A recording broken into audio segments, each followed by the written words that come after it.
भरतगढ़ में रोज शाम को रस्सा कसी होती थी। सब अपने खेतों में जगह बनाकर मिट्टी में कूद जाते थे और इसी में मनोहर बहुत प्रसिद्ध हो गया था। लोग कहते थे कि मनोहर जिस टीम में चला जाए, अगर उस टीम में एक आध लड़के कम भी हों तब भी वो टीम जीतेगी। मनोहर की ऐसी परख थी और रस्सा कसी खेलने के बाद मनोहर को बहुत गहरी नींद आती थी। लेकिन इसी बीच शहर की एक बड़ी स्पोर्ट्स एकेडमी ने भरतपुर के बाहर ही एक हाईटेक स्टेडियम खड़ा कर दिया और प्रचार हुआ कि असली खिलाड़ी तो स्टेडियम में बनते हैं। और धीरे धीरे गांव के बच्चे रस्सा कसी को छोड़कर स्पोर्ट्स एकेडमी ज्वाइन करने लगते हैं, क्योंकि उन्हें तो अब स्पोर्ट्स स्टार बनना था। कस्बे में रस्सा कसी का गेम खत्म हो गया। मनोहर को अब कोई पूछता भी नहीं था, कोई मिलता भी था तो उसे पिछड़ा फील करवा देता था कि इतना ही बड़ा खिलाड़ी है तो स्टेडियम में जीत के दिखा। ताना सुनते सुनते मनोहर भी स्टेडियम पहुंच गया, लेकिन स्टेडियम के अंदर खेल बदल चुका था। वहां मिट्टी नहीं थी, टर्फ था। वहां नंगे पैर नहीं, स्पेशल जूतों में खेलना होता था। इसलिए मनोहर 2 मिनट भी नहीं टिक पाया और लोग बोलने लगे कि मनोहर तो बस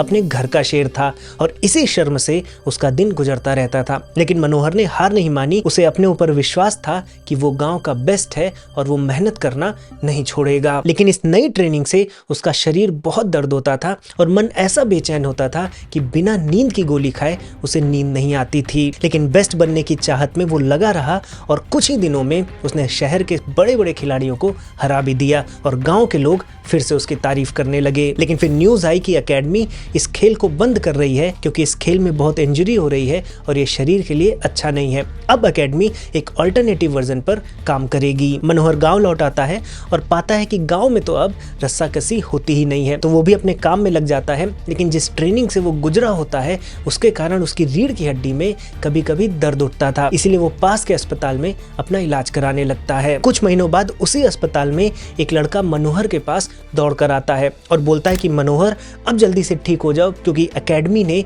एक अल्टरनेटिव वर्जन ढूंढ लिया है। अब एकेडमी स्टेडियम के अंदर टर्फ पर नहीं बल्कि मिट्टी पर ही गेम करवाएगी, क्योंकि उनकी रिसर्च में मिला है कि मिट्टी पर ही खेलना हेल्थ के लिए सबसे अच्छा है। अब वो भी कहते हैं कि असली खिलाड़ी तो मिट्टी पर बनते हैं। मनोहर उस लड़के को एकटक देखता रहा। वो कैसे उसको बता पाता कि उसकी रीढ़ की हड्डी अब परमानेंटली डैमेज हो चुकी है। अब वो जिंदगी में कभी भी कोई खेल नहीं खेल पाएगा। साथियों, मनोहर हम सभी भारतीय हैं और वो स्पोर्ट्स एकेडमी वेस्ट है। बाकी आप सभी समझदार हैं।